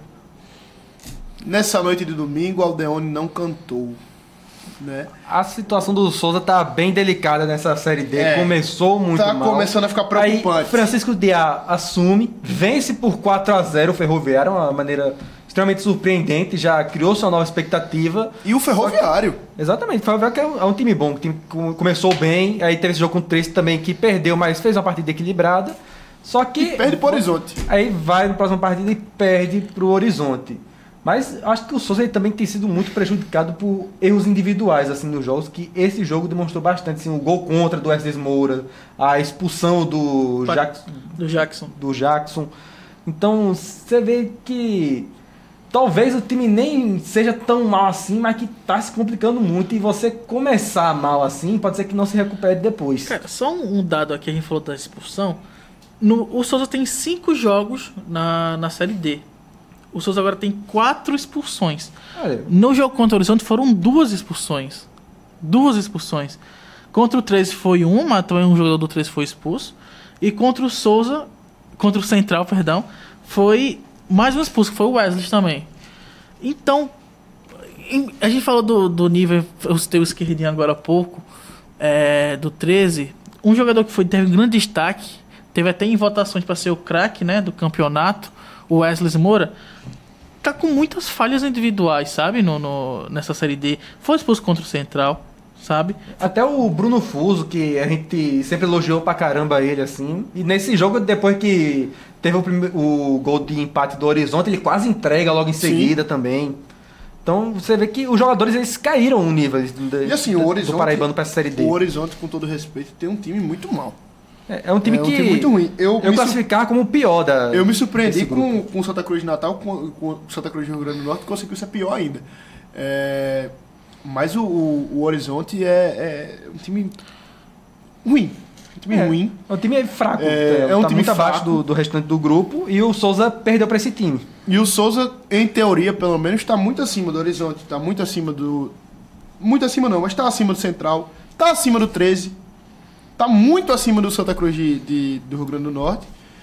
E não consegue entregar, cara. O Souza tá com 4 pontos. E o Horizonte também tá com 4 pontos. E o Santa Cruz do Rio Grande do Norte também tá com 4 pontos. Só que o que garante o Souza em 6º lugar acima do Horizonte e do Santa Cruz do Rio Grande do Norte é o saldo de gol, né? Enquanto o Souza tem 1 de saldo de gol, o Horizonte tá com menos 5. E o Santa Cruz do Rio Grande do Norte está com menos 6. Então eu acho que isso diz muito sobre o Souza hoje. E o que eu falei do 13, de pegar uma sequência teoricamente mais tranquila, o Souza é o contrário. Pega uma sequência horrível. Que ele vai pegar agora em sequência o Santa Cruz, o América de Natal, em 4 partidas, porque é o chaveamento espelhado. Ou seja, são os 2 melhores times desse grupo, e o Souza vai ter 4 partidas consecutivas enfrentando eles agora. O Souza pega o Santa Cruz de Recife, tá? Em casa. Depois pega o América de Natal em casa. América de Natal fora. Santa Cruz de Recife fora. Aí pega o Horizonte em casa. Considerando que acabou de perder pro Horizonte, eu acho que... Não sei nem se é muito bom. Aí pega o Ferroviário fora de casa. Time que acabou goleando. O 13 em casa. O Central fora de casa e, por fim, o atual pior ataque e defesa, lanterna da chave, Santa Cruz do Rio Grande do Norte. O difícil é porque ele pode acabar matando sua classificação já agora nesses jogos. Exatamente. Ou seja, o time tem que melhorar bastante, porque vai enfrentar os melhores times da chave. O problema é que pega o líder e o vice-líder em sequência. Exatamente. São 4 jogos. E aí, depois que pega os 4 jogos, se conseguir uma sequência de empate aí, pega o que acabou de perder, né? Mas que a gente espera que com 11-11 no Marizão, aí a expectativa é que o Souza ele tem que ganhar. Assim, é um jogo que é obrigação ganhar. Eu particularmente hoje vejo as chances do Souza cada vez Tá cada vez melhor. São cada vez maiores de continuar na Série D de 2026. Era o momento do Souza ele começar ganhando, porque pegou os times mais fracos nesse momento e não fez isso. Começou perdendo. E assim, eu vou até voltar um pouquinho do 13, embora a gente já tá falando do Souza, mas eu acho louvável também e parabenizar que o 13 não demonstra que espera que o Souza... Porque se o Souza se classificar, o 13 tem calendário pro ano que vem, né? Sim. Mas não esperou, não buscou, foi por ele mesmo. E se conseguir calendário, provavelmente vai ser por ele. Hoje, eu já, fazendo uma análise de hoje, eu já mudo minha cabeça, eu vejo o 13 com mais chance do que o Souza para se classificar pro mata-mata. Hoje, com certeza. Já temos em 5 jogos, né? São 14 rodadas. Olhar as chances hoje, com certeza a gente coloca Ainda mais pegando o calendário. Vocês acham que esse elenco do Souza, questão das expulsões, né? Que são 4 em 5 jogos. Você acha que é capaz de ter algum fator que esteja desequilibrando o time psicologicamente, fora de campo? Porque não é comum. Em 5 jogos, 4 expulsões, isso é surreal. E era uma defesa tão sólida. Eu não tenho como saber, como afirmar que o que está acontecendo. Se eu for falar, eu acredito que se a gente for fazer alguma fala dessa, será por puro achismo. Sim. Mas o que a gente vê em campo são jogadores com algumas expulsões, assim, realmente parecendo de desequilíbrio. Assim, a expulsão do Jackson Foi inacreditável. ele não pode chegar daquela maneira do jogador do Horizonte. Eu espero que seja algum problema mais psicológico e técnico do que algo que tenha que levar o povo aí pra CPI, né? Porque se for isso, é mais complicado. Que inclusive, esquecemos de falar sobre isso, teve um caso do jogador do Maringá contra o Botafogo. Eu lembrei agora da súmula. Você pediu pra tomar cartão. O jogador do Maringá contra o Botafogo perguntou pro árbitro o que é que precisava fazer pra levar cartão amarelo. Não estou... Obviamente não é o caso do Souza. Não estamos né? comparando ao Souza. Eu acho que realmente é um problema... É porque ter puxado isso logo depois, né? É porque eu me lembrei disso agora, pô. Não, é porque é uma situação realmente bizarra. Vamos voltar tudo agora, porque realmente a gente deixou passar batido, mas realmente aconteceu. O árbitro registrou na súmula que antes do jogo, o representante da partida, o delegado do jogo, chegou para ele e disse, ó, tem um jogador que vai estar no banco de reservas do Maringá que disse que quer tomar um cartão amarelo. E o que é que precisa ser feito para tomar o cartão? Aí o árbitro disse, não, olha só, a gente vai seguir a regra do jogo, isso aqui a gente não tem nada a ver. O que for para ser aplicável, a gente vai aplicar. Mas é uma situação realmente bizarra. E responsabilidade do árbitro e também do delegado, na minha opinião, que era para ter parado na hora e ter falado, amigo, tá preso. Mas é porque a situação chega a ser bizarra porque em aposta, um jogador tomar amarelo fora do jogo nem conta. Chega a ser mais bizarro. Não, mas às vezes não é nem... Cara, às vezes não é nem aposta. O cara só não quer viajar. É muito comum os caras querem ser suspensos pra viajar, pô. É loucura, assim. Mas vamos voltar a falar de... enfim, vamos voltar a falar de Souza. Loucura. Não estamos falando que isso tem a ver com Souza, tá? Eu acho que realmente é um desequilíbrio emocional. Eu acho que o Souza... Falando sério agora, você pegar tantos erros técnicos individuais, talvez uma falta de confiança, não vou dizer aqui que o time não está tão unido, o time tem um problema psicológico, teve a saída do Luan que foi bem estranha, por adaptação à cidade, mas enfim, foi meio que pego de surpresa, mas eu acredito que não seja algo tão psicológico. Eu acho que não sei, cara. Talvez algo que esteja acontecendo com o elenco todo, porque eu acho que não pode ser uma coincidência. O elenco todo tá em baixa técnica. O goleiro, o Bruno Fuso tá quase entregando bola, foi o melhor goleiro do Paraibano. O Wesley Moura tá fazendo gol contra. 4 expulsos nos últimos 5 jogos. Ceará passou Diego Ceará não consegue fazer gol. Não, mas contra o Ferroviário ele marcou 2. Passou um tempo. Mas passou um tempo em seca. E desperdiçando chance também. No próprio jogo contra o Ele Horizonte. perdeu um gol inacreditável contra o Horizonte. Por mais que o juiz levantou a bandeira, mas não pode perder um gol daquele. Não pode, pô. Talvez seja ele e o goleiro. Mas eu acho que é uma questão mais técnica mesmo. Acho que... E você fala aqui de nível paraibano, Série D, mas o Diego Ceará é um jogador que já mostrou em Série D o seu nível, sabe? Eu acho que tem que ter um trabalho parecido com o que o Márcio Fernandes veio prometendo fazer. Não sei se Diá é muito coach para isso, mas eu acho que seria mais um trabalho de remotivar, de tentar trazer o elenco para essa sequência difícil. Quando eu vi o 4-0, eu falei, pô, Diá conseguiu motivar o elenco.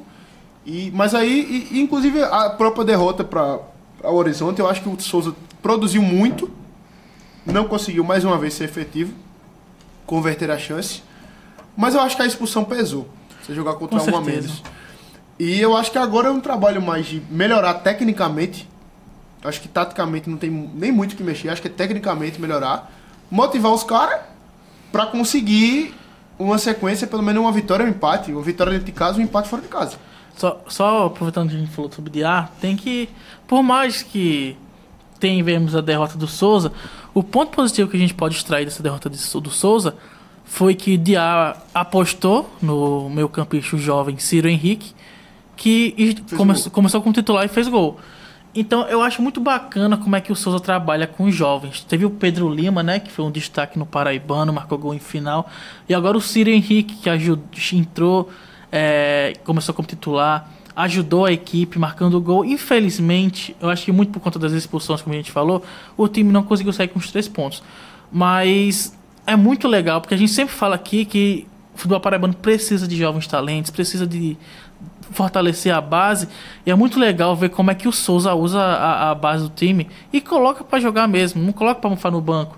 Então, parabenizar a Diá por ter colocado o Ciro, parabenizar o Ciro também pelo gol que ele marcou, e esperamos que ele tenha essa continuidade no time titular do Souza, porque é um jogador bom, já mostrou seu futebol, não só pelo gol, porque ele teve uma ótima atuação, né, domingo, e esperamos, né, que o Souza retome e embale igual o 13 embalou.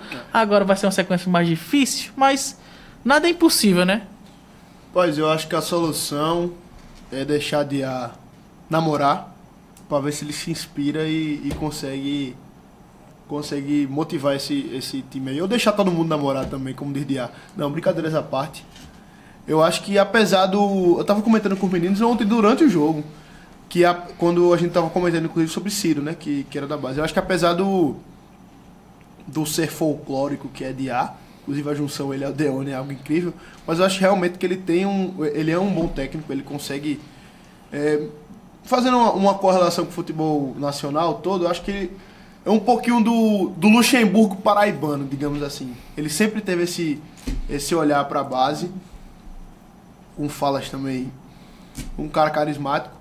Eu espero que ele consiga motivar o Souza, e eu acho que o caminho realmente para o Souza agora vai ser conseguir a vitória contra o Santa Cruz e contra o América do Natal em casa e um empate fora de casa. Eu acho que o caminho é esse. Talvez começar a jogar como 13. Não precisa ganhar de 4-0, mas também um jogo ganhando de 4-0, outro jogo perde 2-1. Não, faz 1-0 e fecha a casinha, meu irmão. Bota 10 no gol. E só um pra chutar a bola pra frente quando sobrar. Porque é igual o Carille fala, né? O 1-0 e o 3-0 no final dá 3 pontos. E o problema do Souza tem sido muito realmente esses erros individuais. Porque se você... Não tem como você ganhar de 1-0 se o seu jogador faz um gol contra, né? Então assim, você tem que... Você pode jogar todo corretinho, mas você não pode ter esses erros individuais que vão custando aos poucos e que agora complicou diversas situações. Porque o time vem de uma sequência abaixo, vai vir com a confiança abaixo para enfrentar os 2 melhores times do campeonato.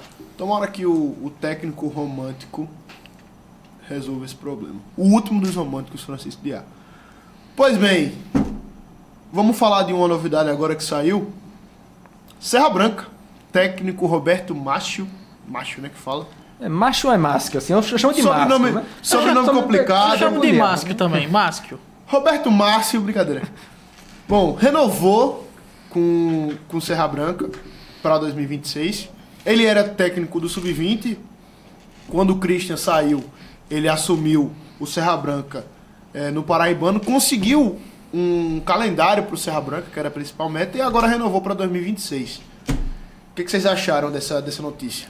Eu gostei bastante. Mais que justo, o Roberto Másquio, ele foi um dos principais nomes, né? Se a gente falar de técnico, para mim foi ele, Marcel e o Foiane. E como a gente fala, tem que dar tempo pro treinador trabalhar. Então, no projeto que o Serra Branca tem, é um time que tem a maior estrutura no estado da Paraíba, né? Tem investimento forte por trás, tem uma base de jogadores jovens consolidada, que todo ano a gente pode falar 2, 3 que se destacam, igual eu citei o Esquerdinha mais cedo, mas o Serra Branca sempre tem jogadores de destaque. Então, ter o Roberto Másquio prosseguindo com o trabalho dele, que ele começou no Campeonato Paraibano desse ano, é muito, muito, muito importante, pensando na Série D do ano que vem. Por que não o Márcio pode continuar com esse trabalho? E a gente já sabe que o nível técnico da Série D é baixo. Então, apostar numa continuidade pode ser benéfico para o Serra Branca continuar nessa ascensão meteórica que está tendo nos últimos anos. Eu acredito que você tem que ser justo. Quando você está dirigindo o clube, você tem que ser justo. E pode até ser que ano que vem, quando começar o próximo Campeonato Paraibano, o Serra Branca não comece bem, a gente acaba dizendo que manter o Roberto Márcio não foi uma boa opção. Mas a gente tem que ver que hoje é justo manter ele. Se ele for mal, ele tem que sair também. Ele assumiu o time no meio do Campeonato Paraibano e cumpriu o objetivo inicial, que era garantir calendário para o ano seguinte. Ele fez isso, ele concluiu o objetivo que foi dado para ele, então é justo que o clube confie nele para dar continuidade ao projeto. E o projeto do Serra Branca a gente sabe que é um projeto muito promissor, de muito investimento, e que inclusive nessa coletiva que anunciaram a renovação do treinador, eles anunciaram também a expansão do CT, vão expandir novamente, e pelas imagens que eu vi assim, parece que vai até triplicar. Se for aquele terreno todinho que eles mostraram, vai triplicar o tamanho do CT. Ou Mais seja, uma vez o Serra Branca dando uma aula de investimento de futebol, né? Exatamente, é um clube que está investindo muito forte, que vai vir forte também no Campeonato Paraibano do ano que vem. Talvez o próximo objetivo... Eles disseram que o objetivo é continuar tendo calendário. Mas por que não eles não podem sonhar com um título? Quase Porque foi. o investimento é Por muito causa de bom. detalhes. Se não fosse Bruno Fuso, o Serra Branca teria ido pra final. Tem ido pra final. Ou seja, o Serra Branca ele tá se permitindo sonhar mais alto, ainda mais com todo esse investimento que tem sido feito de categoria de Se fosse base. o Bruno Fuso de hoje, o Serra Branca tava Sim, na final. na final. Vamos finalizar aqui nosso programa falando da mais nova novidade, né? Michele Ramalho passa a ser será ex-presidente da Federação Paraibana de Futebol e agora será vice-presidente, uma das vices, da CBF. Né? Porque é chapa única, Sami Xande. Sami Chaud será a chapa única, perdão. Ele que estava na presidência ali da Federação Roraimense, né? Isso. E Michele Ramalho será a vice-presidente da CBF. Queria saber o que a gente pode esperar disso. Primeira vice-presidente mulher também, é importante falar isso. Parabéns pela história. Mas, sendo bem honesto, eu acho que a gente não se inspira muito, não. Me preocupo com o futuro da CBF, pelo presidente e pela vice, e pelos vices, na verdade, todos que estão ali, e pelo futuro da FPF também. Eu acho que ninguém tem uma expectativa muito alta assim, não, porque a gente sempre critica muito aqui a FPF, a gestão dela na FPF, a gente sempre critica muito, porque a gente sabe que a FPF hoje é uma organização desorganizada. Uma organização desorganizada. Exatamente, uma organização desorganizada. De fato. Porque a gente viu, vendo o Campeonato Paraibano, cada vez mais desorganização, competições sem sentido, a gente vê até questões um pouco vergonhosas, como foi o caso do troféu sendo destruído na final do Campeonato Paraibano. São muitas questões sobre como a gente fala também de como nossa federação não incentiva tanto o futebol local assim. Então, a gente não tem como ter grandes expectativas dela na CBF, mas principalmente acho que a chapa em si do Sami Show, que eu vou chamar de show. Show. É porque tem esse... o D pra mim é show. Tá bom, o Sami Show, ele pra mim não é uma chapa que vai empolgar muito tanta gente, até porque ele não tem uma grande experiência no futebol. Chefinho, posso falar? Você permite? Você não vai me cortar? Não, depende do que você vai falar também, né? Para começar, pelo que eu pesquisei também, o Sami é médico, né? Sim. Médico infectologista. Show de bola. Confederação Brasileira de Futebol. Futebol, não é médico, tá? E ele já foi, se eu não me engano, o presidente do Conselho Regional de Medicina, algo assim, alguma coisa de medicina, não vou saber agora ao certo. Inclusive, que eu acho que tá seguindo bem os passos da CBF. Os últimos 4 presidentes todos foram afastados, né? Antes de Edinaldo foi por assédio. Outros 2 foi por corrupção. Agora foi um que falsificou uma assinatura. E agora vem um que está com processo em aberto no Tribunal da Justiça. Coisa boa, rapaz. Então, vou ler aqui a notícia do site Infomoney 25, matéria de Paulo Barros. O médico Sami Chaud, atual favorito a presidente da Confederação Brasileira de Futebol, que agora é chapa única, porque também tem essa questão, essa palhaçada, né, que é a votação. Democracia. Desde 94, 89. 89 não se tem uma votação com 2 candidatos. Ronaldo Fenômeno tentou e foi a palhaçada que foi. Tribunal de Justiça responde a um processo por improbidade administrativa e já foi suspenso por 2 anos da função de perito médico do Tribunal de Justiça de Roraima por erro em laudo. Como é que se empolga, né, na nova gestão da CBF? Parabéns, eu acho que é mais um, que a gente vai ver mais um presidente que é indicado pela patota, né? Porque a gente sabe quem é indicado quem quer. Votação única não existe, gente. Não tem isso, é sucessor. E aí, me impressionei bastante, senhorita Michele Ramalho, com a senhora ter feito parte de uma nota de repúdio para profissionalização.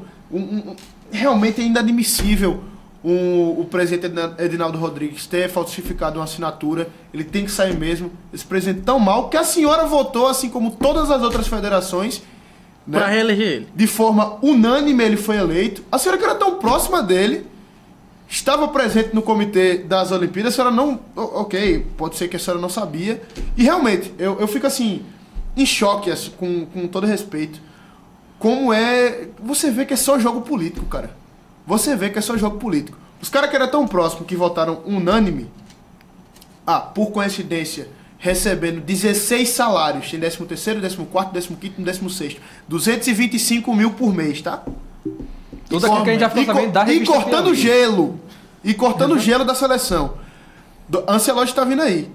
Sabe que Dorival, pra comprar um controle da TV do quarto dele, demorou 1 semana, né? Sim. Mas pra federação, todo mês cai adiantado, inclusive. Pra viagem, pra fazer cirurgia de plástica também. De esposa de presidente. É importante deixar claro. Eu acho que é muito difícil ter alguma esperança de que, não, agora essa gestão vai. Porque o método que foi escolhido esse presidente é o mesmo de todos os outros. Foi o mesmo método que elegeu Edinaldo, foi o mesmo método que elegeu o Caboclo, foi o mesmo método que elegeu o Ricardo Teixeira. É o mesmo método que elegeu todo mundo. Aí vai de novo eleger mais um. O Fenômeno até comentou, né, que é tudo farinha do mesmo saco. Eu aqui não tenho... Estou dando a minha opinião, que eu concordo. Eu acho que só vai... Até comentei com os colegas, de forma informal aqui no off, que eu realmente só acredito no futuro, na melhora da CBF. Perdão. Eu só realmente... Opa! Só realmente até acredito... o microfone tá dizendo, cuidado. Calma com o que eu vou falar. Eu só realmente acredito no futuro da CBF quando vier um candidato de fora. Um empresário, um ex-jogador... um estudioso do futebol, e não essa patota. Que é que um médico infectologista, mas ele já trabalha com futebol há tempo. Não, e nem isso, porque Meu Deus do céu, gente. Ele é da família que comanda a Federação Meu de Deus do Roraima, céu. mas ele só foi assumir, eu não lembro se ele foi assumir agora ou se ele ainda vai assumir. E com todo Mas respeito é também, recente a a experiência dele no futebol. importantíssima Federação Roraimense, né? Eu não vou aqui jogar que a FPF é super importante pra CBF. Não é. Uma comparada de Roraima, sabe, com todo respeito ao mas eu time de acho que Roraima. se for nivelar ali, tem uma extrema diferença. Gustavo, você tá falando que você não acha que tem que se importar com as federações menores ou com os clubes menores. Não, eu me importo. Quem não se importa é a CBF. E aí eu espero, que eu não acho que vai acontecer, mas eu suplico novamente, mais uma vez eu venho aqui, presidente Michele Ramalho, aproveita agora que a senhora é vice-presidente, pense mais nos seus times, nos times que eram, né, agora, federados à sua federação, no 13 e no Souza, que não puderam exercer a lei do time mandante, de transmitir, né? De fazer um troféu que funciona, de ter uma premiação de dinheiro. De não forçar os clubes a pagarem por uma arbitragem decente. E principalmente de ter a ética de não votar num cara que vai ser depois afastado porque falsificou uma assinatura. Meu Deus do céu. E todo ano é a mesma coisa. Toma cuidado, Gustavo, quando tu pede pra ela pensar nos times dela, porque a gente sabe qual é o time dela, né? E não é... Não sei qual é. Não sabe? Não. Eu não sei, mas eu imagino. Qual é o time dela? E não é daqui. Ah. Então... Não, mas isso aí, meu irmão, eu tô falando do time que ela é federado. Pô, com todo respeito, você acha que ela na CBF ela vai se importar com os times daqui? Não, ela não se importava com a FPS. Ela não se importava aqui, então... Mas enfim, o Samir... Tem outra solução, mas eu não posso falar porque Marcos me barrou. Samir Chaud, ele é filho de Zeca Chaud, que foi presidente da Federação Roraimense de Futebol durante 40 anos. Uau, tem um nomezinho pra isso, começa com D. Sim. Aí, Zeca Chaud saiu da Federação Roraimense, entrou, por coincidência, O filho dele. o filho dele, e Mentira. agora que ele tava prestes a sair, Samir Chaud tava prestes a sair, quem vai voltar, que teve eleição esse ano e vai assumir ano que vem? Zeca Chaud. Viva a democracia. Viva a brasileira. democracia. Salve de palmas. Salve de palmas. Então, a gente vê que é um cara com vasta experiência no futebol, né? Sim. Da federação. Então, eu queria muito saber como é que é o critério de votação no Conselho da CBF. Alá Parreira. Meu não, critério é não ter critério. a gente não pode falar qual é o critério, porque a gente O critério é não ter critério, Alá Parreira. correria risco de ser processado. A gente sabe o critério. Mas eu queria saber como é que chegaram na decisão. Cara, vamos colocar Samir Chaud, um cara que tem 4 anos de experiência no futebol roraimense, Importantíssimo. para ser presidente da CBF, e Michele Ramalho para ser vice. Não, tem outras. Tem outros vices, né? Tem. Mas a gente não vai mas nenhum falar. Porque também- os vices são vários. Sim. Mas a gente tá falando aqui sobre essa notícia porque nós falamos de futebol da Paraíba. E mesmo se Michele Ramalho não tivesse, eu acho que isso afeta Sim. o futebol de todo o país. Né? Aí, alguma das propostas, eu vou até pegar aqui. Alguma das propostas do Samir, cara, parece que ele entrou no Twitter, ele tava no podcast Charla, né? Charla Podcast, eu assisti, acompanhei. Tem outra coisa também, enquanto você tá pesquisando aí. Ele também é acusado pelo Ministério Público de Roraima por integrar um esquema de falsificação de documentos enquanto ocupava o cargo de diretor-geral do Hospital Geral de Roraima, em 2017 e 2020. Que legal, cara. Pois é. Que massa. Alguma das propostas do Samir Chaud, que ele falou no Charla Podcast, é tirar do papel, né, a Liga Unificada do Futebol Brasileiro e deixar que os clubes administrem, e a CBF cuidaria apenas dos estaduais, da base e do futebol feminino, profissionalizar a arbitragem, padronizar os gramados, reorganizar os estaduais, melhorar o calendário e criar a 5ª divisão do futebol brasileiro. Cara, ele só tá pegando coisa que é o mínimo ser feito. Eu acho engraçado porque ele promete tudo isso aí e tal, mas nessa mesma entrevista perguntaram pra ele sobre o fair play financeiro e ele respondeu algo nada a ver. Porque muito provavelmente ele não sabe nem o que seja Ele o não fair play sabe. financeiro. Tem um ponto muito interessante também, que ele teve 10 votos dos clubes de Série A e B. Somando deram 10. Só que ele teve de 25 federações.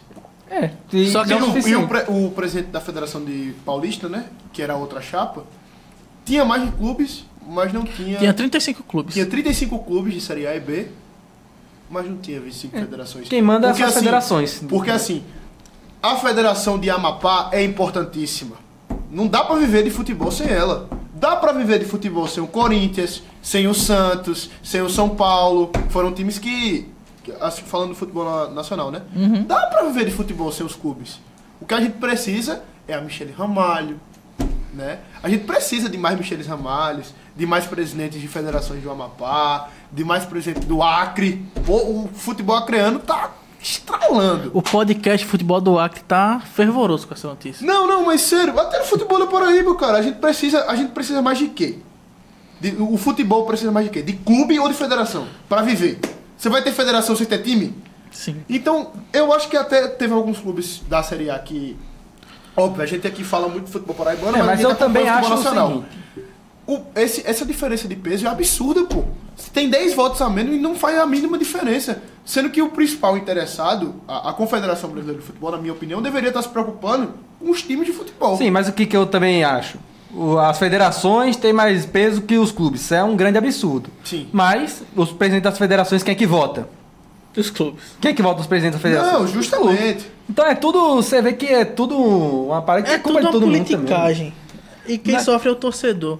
E pra mim o É a mesma um coisa grande que- erro também é o fato de apenas clubes de série A e A e B B. votarem, né? Porque clube de série C não é da CBF não, mas Não, série D não Oxi. interessa. mas sério, sério? Tem placa de publicidade? Não tem. Então, Série D tem transmissão? Vai ter agora, porque depois de muito a CBF relutar. Não, o importante é a gente empurrar mais calendário. Inclusive o Chaúd deveria fazer isso. Bota mais calendário, pô. Bota a gente pra terminar a temporada sem massa agora. Bom que a gente fica europeu.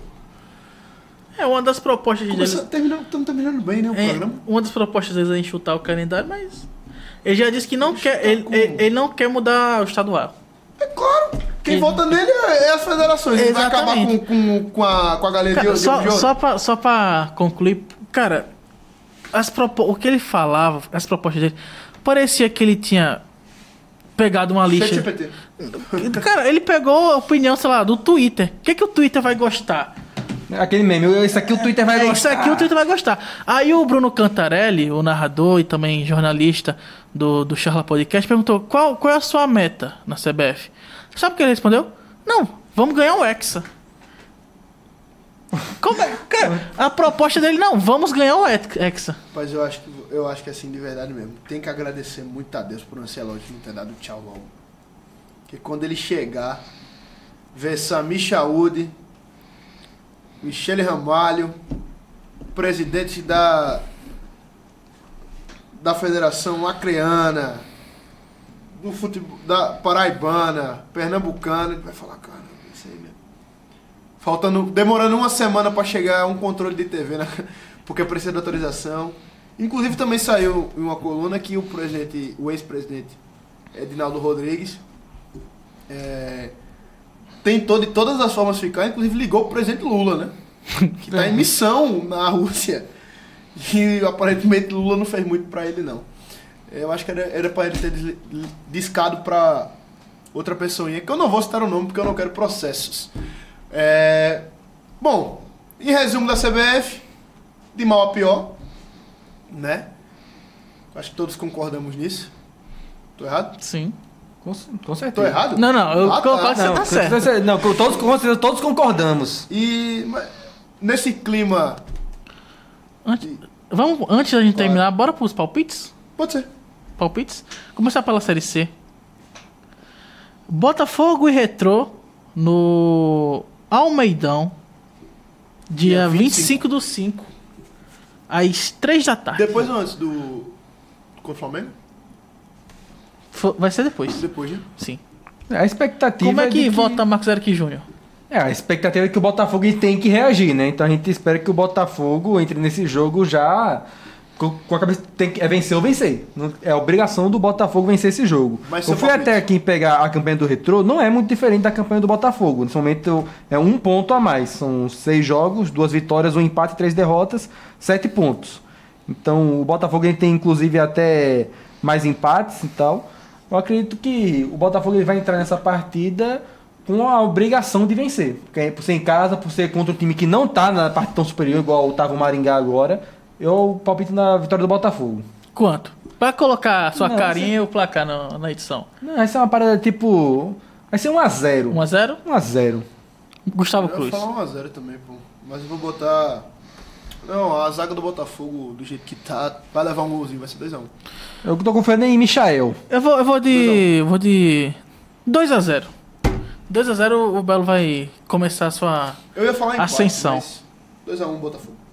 Santa Cruz de Natal e 13 no Nazarenão, no dia 24/5.